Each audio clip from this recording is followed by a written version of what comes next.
welcome back to my channel. If you're new around here, my name's Ashley and I'm mummy of 5, and I'm just going to show you our meals of the week. It's slightly different this week as we're starting off at the tail end of one weekend and into the tail end of another because we were away for 5 days in between, but it's still 5 cost effective and relatively easy meals that you can incorporate into your family meal planning.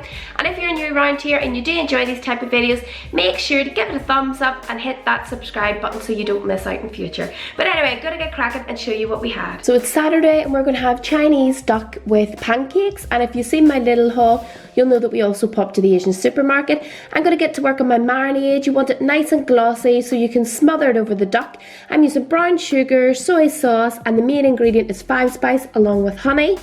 And that's it, just smeared over. If you can, leave it for 12 hours in the fridge.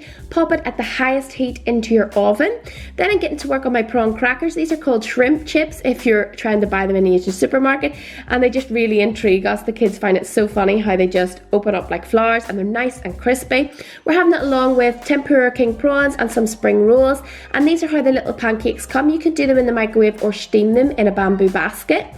And this is it all shredded up. We're serving it with some spring onions and cucumber along with our plum croissant sauce, and we've got our pancakes in the bamboo holder, and that is our fresh prawn crackers done, and with a little bit just of rice with some curry sauce to go on the side, and that's our tempura prawns and our spring rolls. And this is absolutely delicious, and it cost us well under £10 and would be 3 times the amount to buy it in our local takeaway.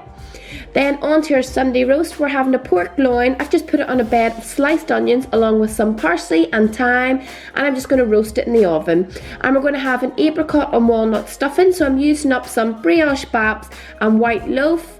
And then I'm just going to season it all up with salt and pepper and a spray of olive oil. Mix it all round and put it in the oven for about 10 to 15 minutes, just enough to crispen it up. I'm cooking off some little diced onions and I'm going to mix it through the stuffing mix. I've added in again some parsley, and then I'm going to add some chicken stock cube just to give it a bit of moisture and keep it a bit more combined, along with an egg. And then we have got our chopped up apricots and our walnuts. I'll put this in the oven for about 30 to 35 minutes. And then this is us all plated up. Mine and Alistair's, Dylan and Lola's, Sunny and Jude's. We're having it with carrots and runner beans. And then of course our lovely stuffing. And basically I haven't bothered with a full-on gravy, just made a bit of a jus from the juices at the bottom of the pan. And like always, we enjoyed our Sunday dinner. This is from our break. We want something really easy, a stir-fry bag mix along with a peanut satay amoy sachet. And we're adding in some medium egg noodles as well that take 3 to 4 minutes. There we are, pretty simplistic. Sometimes you just have to go the convenient route, don't you?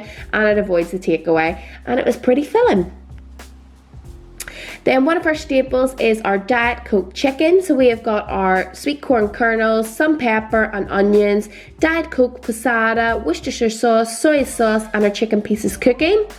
And basically you cook everything off, and I'm going to put a link to the recipe down below because it is a Slimming World one. Adding in your passata, and you want to just let it all simmer to get all those flavours in. Add then your Diet Coke. We're going to serve ours tonight with rice, and you could serve it with potato wedges or baked potatoes, really nice, and it's very, very filling. And it's something I can add a lot more veg or anything is just left around too. And then I add my green beans at the very last minute. It just keeps the crunch. That's mine and Alistair's, really big portions, and it will fill us completely that evening. Dylan and Lola's, and Sunny and Jude's.